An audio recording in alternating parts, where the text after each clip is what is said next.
Good afternoon. I'm going to present about the project we've done for the last 2 years in our company.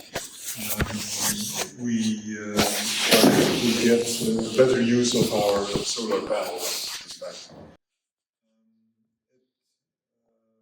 The solar panels were there already a long time, but as you might know, in Belgium there has been some changes about the way the meters work. So before the meters could return, when you inject it, the meters run backwards, but now they only run forwards. And if they try to run backwards, you get very little remuneration out of it. So we started the project with the aim. First, we call it flatlining. It's of course a cheeky reference to a 90s film in which people stop their hearts and beep, beep, that. That's what we try also here, not with our hearts, but with what the electricity meter counts. So we try to keep the consumption on zero all the time. Not only on zero all the time, but also in both directions. So we neither want to consume, neither do we want to inject. So we want to keep it as close to zero as possible. What you see here, for instance, is the production of the solar panels. That's 5 kilowatts, 6, 7, 8, 9. We have a 10 kilowatt peak array, so it goes up to 9 kilowatt in practice at noon. And we try to match the consumption to, at each moment, match the production. That's the way we try to keep that curve on zero. You might notice that it's a little bit below zero, but that is because we try to avoid the number of switches, switching on devices, switching off devices. We try to limit that because it's better for the longevity of the devices. Well, in fact, this might seem a talk about HomeAssistant and EVCC, electrical vehicle charge controller software, and it is, because that's what we use. But in fact, the scope is much, much broader. As you might know, as you certainly know, there's a big challenge coming for us in the next 70 years, which is called global warming, and it's not an opinion, it's a fact. It's happening. Ice caps are melting. It's said that the sea will rise with almost a meter in the next 70 years, even if we do our very best. So this is a real challenge. It's overwhelming every other challenge we currently have. It's really global a problem. So we can't solve the world, we can't save the world, but we can do a little bit to save our part of the world, so that's what we tried. It has been a long time in the making. We started with this solar panels array in 2009 because there were some incentives from the government. In 2016 we bought an electric car, a small one, a Renault Zoe, which has a rather small action radius. And then, because the push for the digital meter was getting very high, and the billing changed entirely, we had to adapt the way we deal with energy in our offices. And then we started the project with HomeAssistant to keep that curve on zero, as you saw there in the previous slide. So we have now for almost a year the digital meter, which counts in both directions and only bills in one direction. And we also switched to dynamic tariff, which means in Belgium you have three kinds of tariff. The so-called static tariff, which is the price is the same for an entire year. It's a deal with the power plant. Then you have the variable tariff, which is in fact a tariff that can change every month. And what we have is called dynamic tariff. That's a tariff where the electricity price per kilowatt hour changes every hour. It's an incentive to look for the hours with cheap prices or negative prices even, because that happens also, and to avoid the hours where there's little electricity, and so by price elasticity, the price of the kilowatt hour goes up very much. This is mainly determined in Belgium by how much wind there is, and also by the weather. If it's a sunny day and there is a lot of wind on the North Sea, then a lot of power gets generated and the electricity gets very cheap or even negatively priced. And that's the moment we want to consume, of course, and that's also the moment we want to avoid to inject power into the grid, because then the prices go negative and you have to pay for delivering electricity.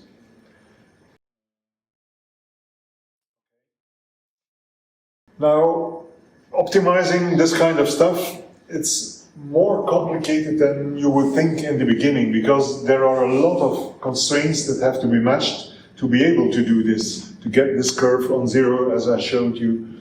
Because there's the PV power production, which is of course very variable. The sun goes up and down and clouds appear, and it's really difficult to keep matching the production. Then of course there's the consumption. Devices switch on and off, heaters, cookers, car chargers, all kinds of devices, and it's very unpredictable when they get switched on, because there are a lot of people in the building, and there are different needs, and so matching this to this gets complicated very quickly. There's also another constraint, that is the price. As I told you, in this dynamic tariff, each hour there's another price. So you want to match the production and the consumption and the price, because you want to avoid consuming when the price is high. And then there's all these devices that have different capabilities and parameters. For instance, there's boilers. Boilers are the easiest ones because they're always there, they're always available, you can charge them if you like, and they can charge in a rather constant manner. Compare this with a dishwasher, for instance.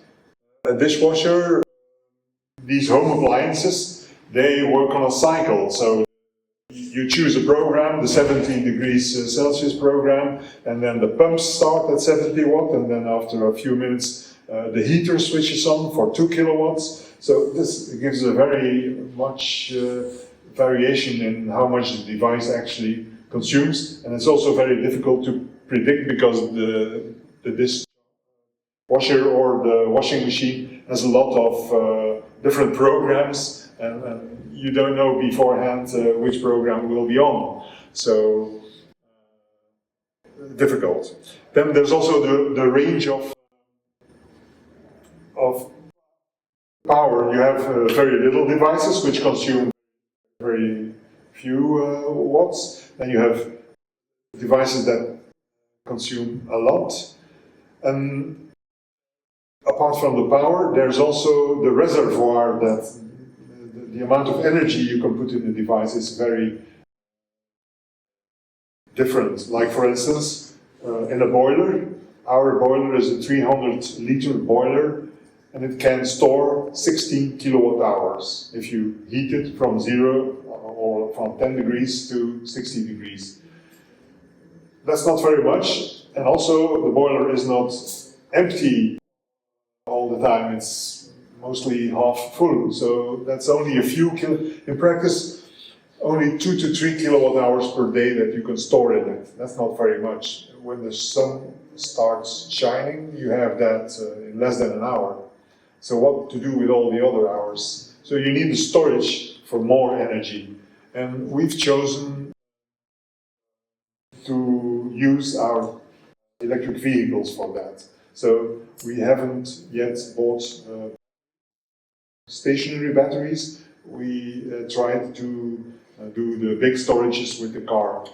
And we did that because the car can store, like, for instance, 60 kilowatt hours, 60, and that's about matching what we can produce in a day. So it's also a consideration which is important. Then some loads, here the controllable, deferrable aspect.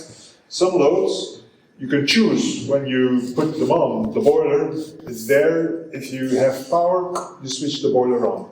But other loads, like for instance, when someone wants to cook, well, you can say, no, we're not going to eat today. There's not enough sun. You need to cook. So cooking requests rather 6 kilowatts or something like that. So which is difficult to plan. You know it will be there, but you don't know if there will be sun beforehand. So loads can be deferred or cannot be deferred. Then there's the question of battery storage. How much is the state of charge from your car? Like for instance, you come home in the evening and then the car is empty. You have to estimate how much you need to be able to reach your target tomorrow. For instance, last night I came home, the car needed at least 20 kilowatt hours. So this morning there was not enough sun to get here, so we had to put it on the grid. So we charged for 3 hours at 6.5 kilowatts to be able to get here. And also this is a very different problematic in the winter and in the summer, because in the summer there's an entirely different offer of sun power than in the winter, so the strategies also have to be very different. Okay. And then there's of course the cost optimization. What we now do is the currently, and we're already happy with it, but it's not ideal yet. That is, we optimize for the now. So we have now so much solar energy available, we can put on all these devices now, and then we try to get the curve on zero, the consumption line on zero, but there are better ways than doing that, because there's not only now, there's also tomorrow and the day after that. And so when you look at the weather forecast, you can see that today it will be sunny, and tomorrow it will be not sunny, and the day after that it will be sunny. So if you want to take that into account, you have to do a planning for multiple days to see when is it optimal to charge. And even if your car is half empty, it can be enough, and you can save you don't need to take from the grid if it will be sunny tomorrow, you see? So that's about all the complexities that come into mind with this flatlining. And not only flatlining for one day, but flatlining for several days. Okay? Now, the effect is of course also financial. This is an example of the dynamic tariff electricity bill, and there are some surprises in it. Like this is for the month of April in our installation.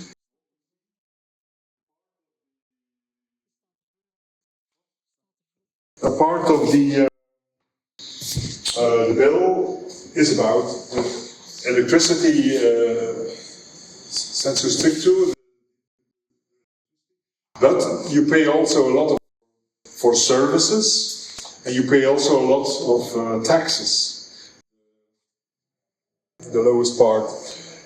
And it's not what you would expect. Normally taxes is only a little part, or services is only a little part, but in fact here the electricity part is 43% only of the TVA included bill price, and that includes the TVA. So in fact there's 20% BTW TVA in it, so that's also 8.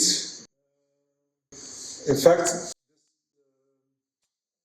this number 43 is actually 35% is the real electricity price you pay. Then you pay 8% TVA, and then you pay services, and you pay taxes. So 1/3 of the electricity price is actual electricity, and all the rest is surplus. And that's surprising, because there is an electricity auction every day, a European auction, in which all companies commit to delivering a certain amount of power for a certain amount of price at a certain hour, each hour of the day, and that's how the price is determined. And this published price is only about this naked green part. All the rest comes afterwards. That means the effect of it is sometimes the price gets negative, but it's only the green part that gets negative, and all the rest remains. So it has to get very negative before you actually gain any money from injecting, getting money in return. Not only is the injection price, what you get for injecting in the net, very low, like 1 cent per kilowatt hour. Compare that with what you have to pay, like 30 cents for getting a kilowatt hour out of the net. If you re-inject, you only get 1/30 of what you paid for getting it. So it's surprising. People that start a dynamic electricity bill, the lesson learned is that you have to be very attentive of it, or it costs you money and you never gain really anything by injecting in the net. There's also things like here the Maandpik, that's called capacity tariff, which is 24% of the bill, and this is a special way of taxing people that draw a lot of kilowatts from the net. So you have a meter, you have a breaker which limits your total power that you can get from the net, but between 2.5 and let's say 30 kilowatts, there's a proportional fee that you have to pay depending on how much you have consumed at one time during a month. So how is this measured? Capacity tariff?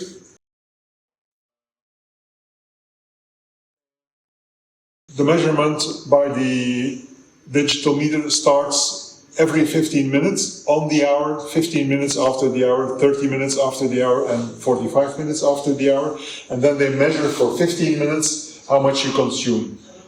What they measure is how many kilowatt hours you have consumed during these 15 minutes. You see the kilowatt hours go up, and then after 15 minutes, this is extrapolated for an hour because it's expressed in an hourly rate.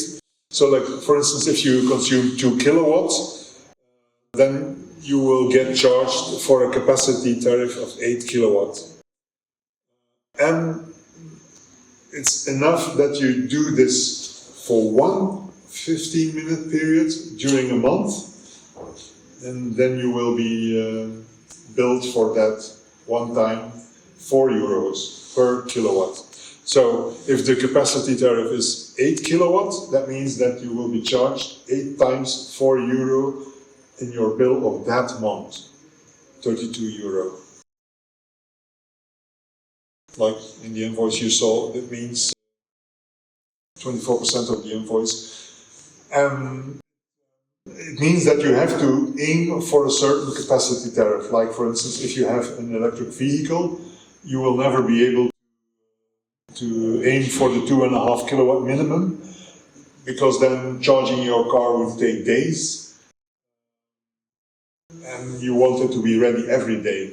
So we aimed, for instance, for a capacity tariff of 7.5 kilowatts. That's for us reasonable. It's a compromise between comfort and what you have to pay. People that don't think about that and they just plug in their car at full power, which can be, like for instance with our car, 22 kilowatts, they will be charged that month 88 euro just for doing that once. It's really an incentive to not do that. And it also is an incentive aimed at car owners, electric car owners. They are really punished for having a car, actually. Now, how do we try to get the most out of this capacity tariff? We monitor with our installation for 10 minutes, and then after 10 minutes we see at which point we have arrived. And if we haven't yet arrived at an aimed for 7.5 kilowatt hours, then we just push it, or the aim for number of kilowatt hours, so that we still can keep at 7.5 kilowatt hours capacity tarification without under-consuming it.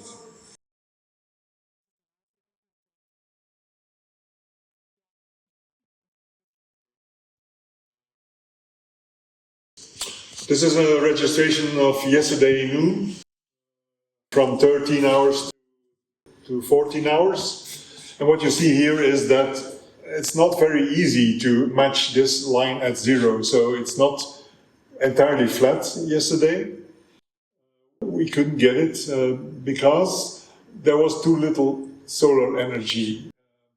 We reached a peak in production here of 2.5 kilowatts, and then it wobbled a little bit up and down during the rest of the mid-noon. And the effect is that 2.5 kilowatt is not enough to start charging your car. Because we have a base load of about 1 kilowatt, and that meant that there's only 1.5 kilowatt surplus for the car, which has the highest load priority in our system. And that's because cars only start charging at 6 amps. So the minimum charging current for cars is 6 amps. The reason for that is that if you load at lower charging current, the efficiency of the conversion is not enough. So the cosinus phi, or how you say it, the efficiency gets very bad at these low amperages. So you need to charge more to get a good energy conversion. So we had to do with switching on and off other devices, and these are, as you can see, little. That's for instance the 300 watt halogen lamp, which we heat part of the building. Sometimes it goes on, so it's always standby to fill up the little gaps. Okay. So you have several ways, of course, to adapt the red curve to the green curve. That is, you can switch on and off devices, obviously, or you can change the power of a device. And some devices, like for instance our boiler, it can be run at several power levels. So it can be run at 500 watts, 1000 watts, 2000 watts. So we can put the maximum in that boiler at a varying amperage. You also need a lot of standby devices because you have to have the choice of switching on. All devices have a different power. then you have to be able to switch on the right one just to match the electricity production. And they also need to be standby, because some devices, you just can't pause them, that's a problem. If you switch on your washing machine and you pause it because there's not enough solar power, when you switch it back on, some machines can survive this pause and just resume. Other machines, they restart not, or they restart at the standard program, which is a 60 degrees wash, which is not suitable if you had started a 30-degree wash, for instance. So you have to test that. Devices that we monitor and use for switching on and off loads here, we do that with a software called EVCC, Electric Vehicle Charge Controller. It's a free software. It works very well, we are very pleased with it. So we use it for the garage, we use it for the boiler, we use it for the dishwasher. There's a bike pedelec charges which can be steered with it. And we have some radiators like the small one there that filled the little gaps.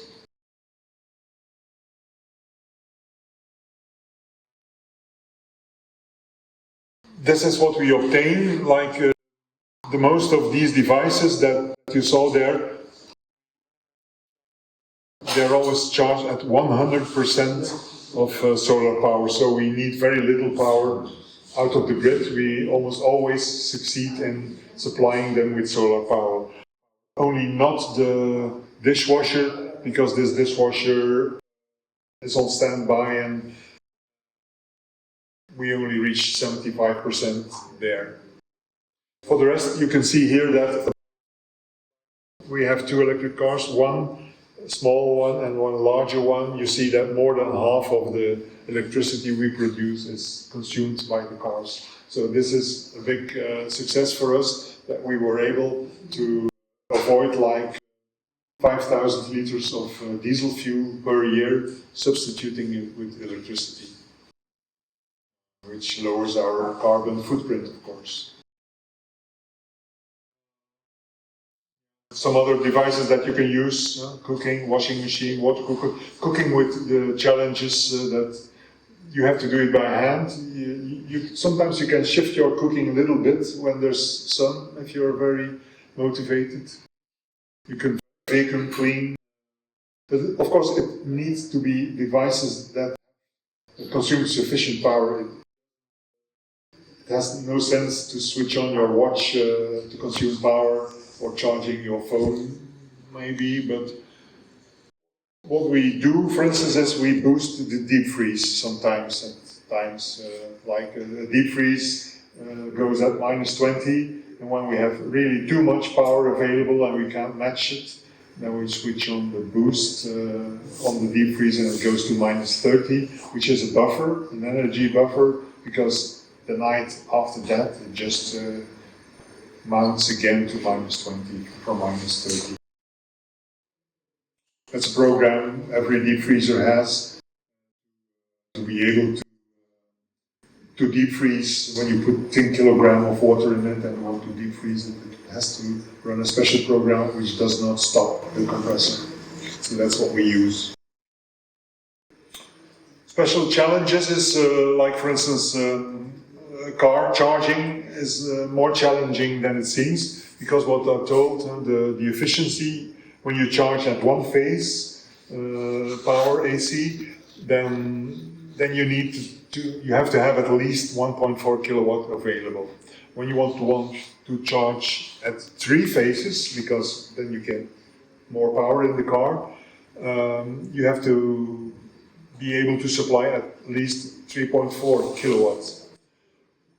A problem is that this, here we go from 6 amps to 32 amps, and here we go from 6 amps also to 32 amps, but it doesn't overlap.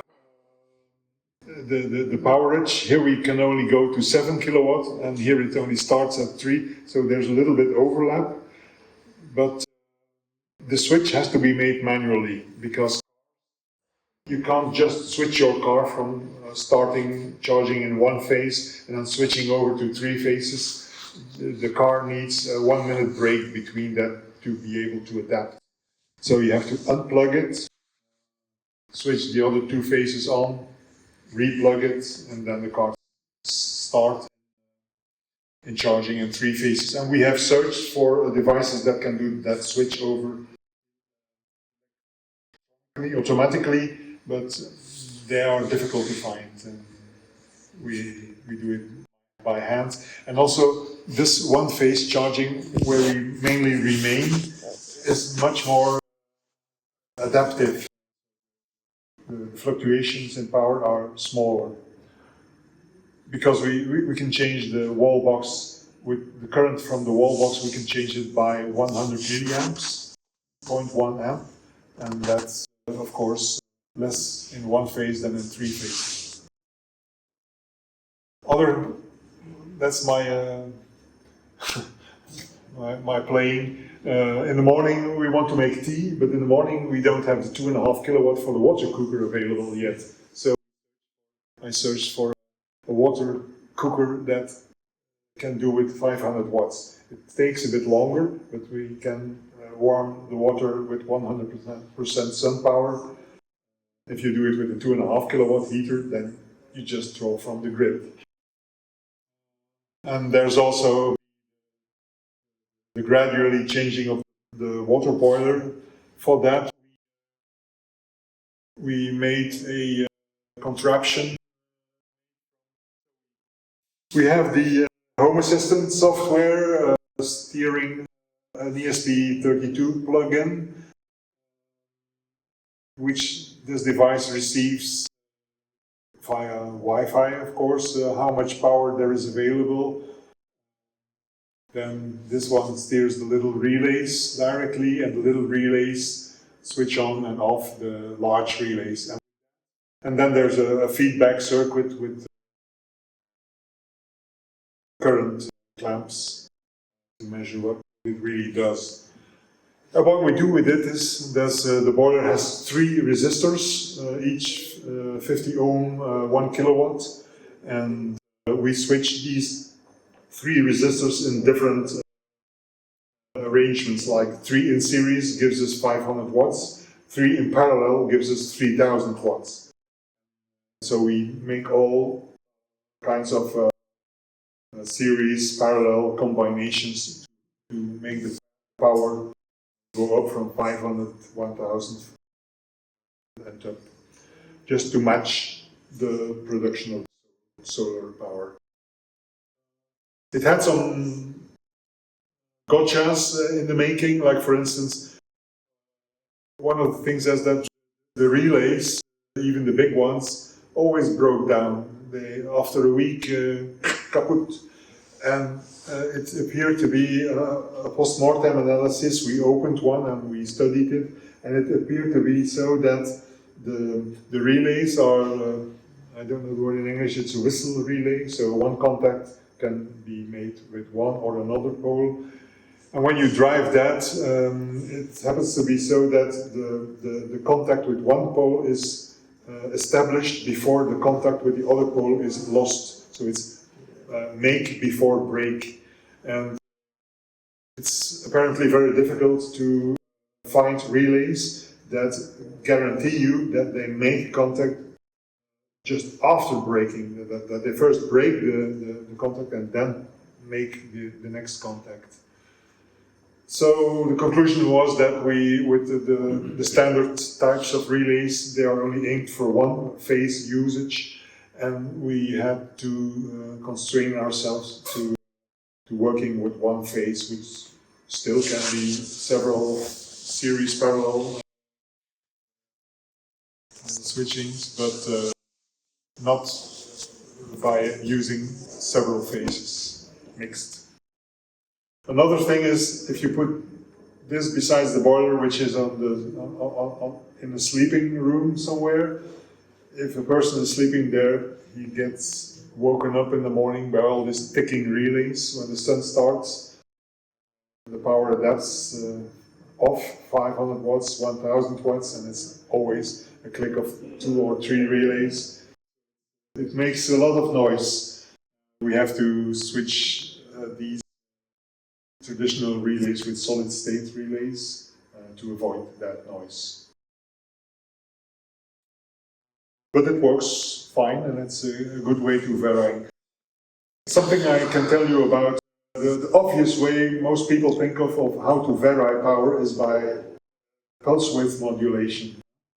But pulse width modulation is something that gives a lot of harmonics on the net. It's not good for the power grid. And also it's not allowed, like for instance in some countries, like in Germany, it is limited to 200 watts. You can do PWM all you want until you reach 200 watts. More is not allowed. That's the reason that your microwave oven, which is like 1000 watts, doesn't use pulse width modulation. You can put it on several power levels, but it does it by switching on 15 seconds, switching off 15 seconds, switching on 15 seconds. It's not actual, and it always runs, when it runs, it always runs on full power. It's a very, it's kind of a pulse width modulation, but that with 15 second periods. Geen faseaansnijving. It's a pity. And also, building question, digital meters, they sample your consumption at 2400 Hertz. So they take 2400 samples of your sinus. That means that your 50 Hertz sinus is sampled several hundred times per second. And if you try pulse width modulation, all the time it goes above zero, it is just built. It's a way to regulate your power, but it's not a way to regulate your bill. Financially, it doesn't work. Even if it works technically.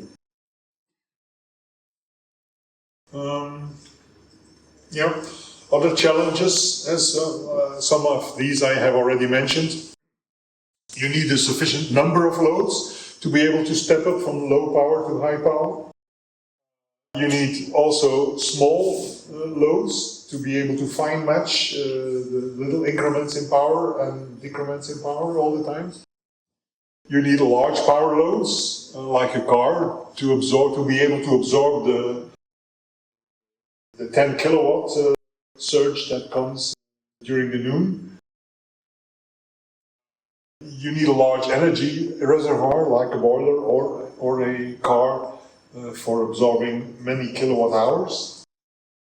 The loads must be able to resume after powering them off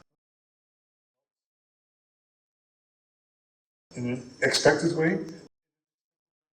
And you have to always know that you have to balance comfort versus efficiency. Like for instance, there are people that want to do a laundry day. And the Saturday we do all the laundry of the week. That's all very fine, but you just don't have enough sun power on one day to do all your washings. So some people cook for an entire weekend and put it in the deep freeze. That's also not possible in this regime because you just don't have enough power to do that. If you do that, then you'll have to get it from the grid, and then you're leaving this kind of path. So it's always a compromise. Then what is also needed is automation. If you want to do all this switching and adapting by hand, you're going to go mad. You need automation, otherwise you're enslaving yourself with being always busy with, I have to switch on this and I have to switch off that. You have to automate it. And then something very much underestimated is the communication about that. An installation like ours, it's always changing. We always try to enhance it, to do better. But you must not forget that other people live in that same house, and they also have to know and understand and be able to adapt how the thing will behave. I mean, if I switch on the dishwasher, will it wash? Or maybe it's on a program that it will only wash when there's enough sun. How can I force it to wash now because I want to wash now? You see, it's a communication problem also. And also when the rules change a lot of times because of all these little optimizations, communication is not easy. So they call it a little bit condescending, the wife acceptance factor or the wederhelft acceptance factor, but it's something to keep in your mind. My conclusion is that once it gets stable enough, you have to put it on the wall. You have to print the paper and make the rules visible on the wall. And also try not to install too many rules, if this, then that, and priority questions, and it can get too difficult for most users very fast. And also, sometimes the installation breaks down and you want to wash yourself with warm water, for instance, you want to take a bath, then you need a switch to put on the boiler manually, and even if the software doesn't work because an update failed or it blocked or I don't know, we had it once or twice during a year. It happens.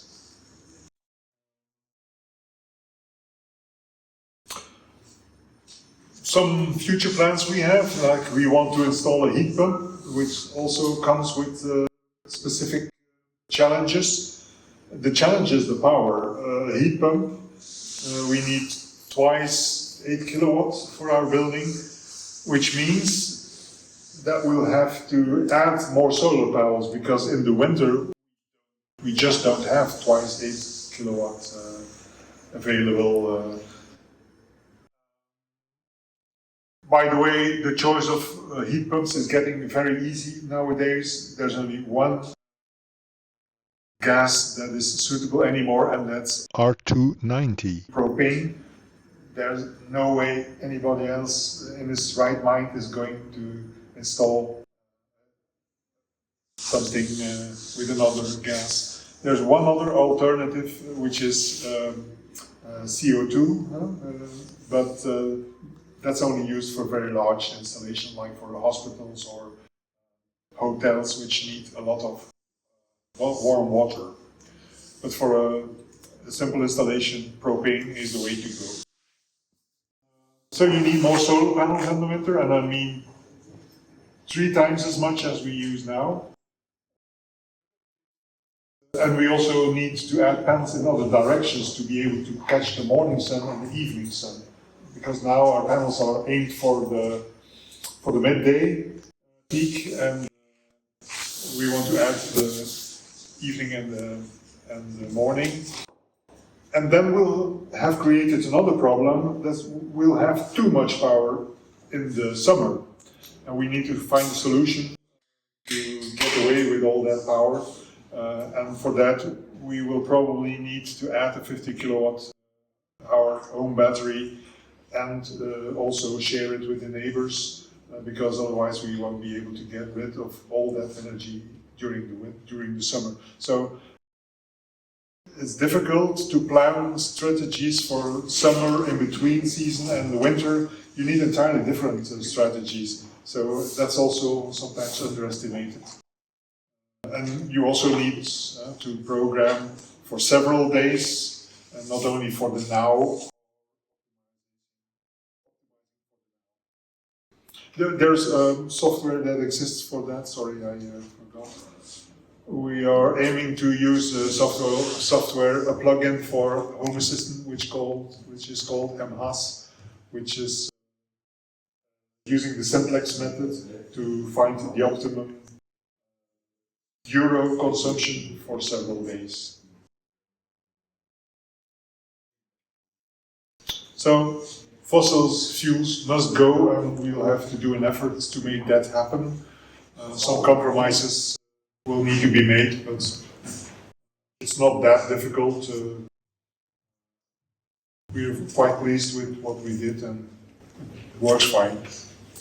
Okay, that was my talk. Any questions, maybe, if there's room for questions? Yes or no? So I had a question about the overproduction with solar panels. Yes. If we suppose that everyone supposedly has solar panels on its roof, you cannot just expect the neighbor to consume the excess of production that you have. In the worst case scenario, is there a way to just say, okay, we abandon a part of the solar panels on the roof? Yes, and yes, we yes. don't take the electricity from them? Yes, yes. So You can just switch off your inverter. That's no harm done to the panels. And I think there's also software in the inverter that you can do curtailments. Say Yes, to yes. only do 2 kilowatt or. Yes. Some inverters have a Modbus interface, and you can just tell them how much they are allowed to give. So that's easy. But the better way is to generate it and to store it. And we think even the night usage will consume a lot of it. Mm-hmm. Yeah, it's a challenge, I admit. And it's also not a personal challenge, it's also a larger scale challenge. In my opinion, this is a challenge that should be taken by the larger organization, the ELIA, they should put city batteries or houses block batteries so that all this can be shared, but it's something which is not very often happening. In Leuven there is an engineer who has realized that for an entire houses block. She did a very good job with it, but it's not something that is, het dringt nog niet door. It doesn't, people don't realize that is what needs larger scale storage. You talked about turning on the dishwasher, turning on the washing machine. Are these like special devices that support automatic turning on? Because I don't think I can have my dishwasher just start automatically with a like. Well, the dishwasher doesn't start automatically. I go there, I put it on, I put soap in the box, I close the soap box, I push it closed, I say start, and then I switch to solar regime.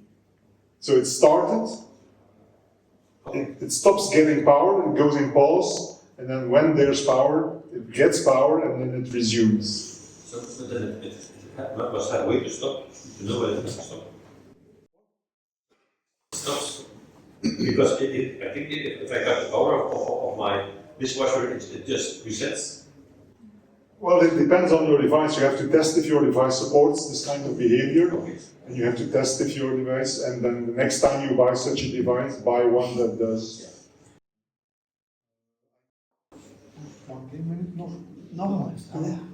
Kijk wel, het is nou alweer iets doen. Ja, ik kan nog de live dingen doen, maar... Het is wel nog even niet. Snel, hè?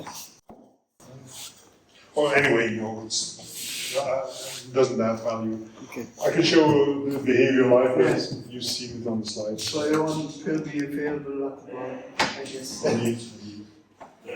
Yeah. Yeah, this selection of devices is something. And also in the beginning of your project, you have to do a measurement cycle. So that's the first step in such a project. You have to put 60 Shelly meters in your house and see what everyone consumes, and then make your choices. Thank you very much.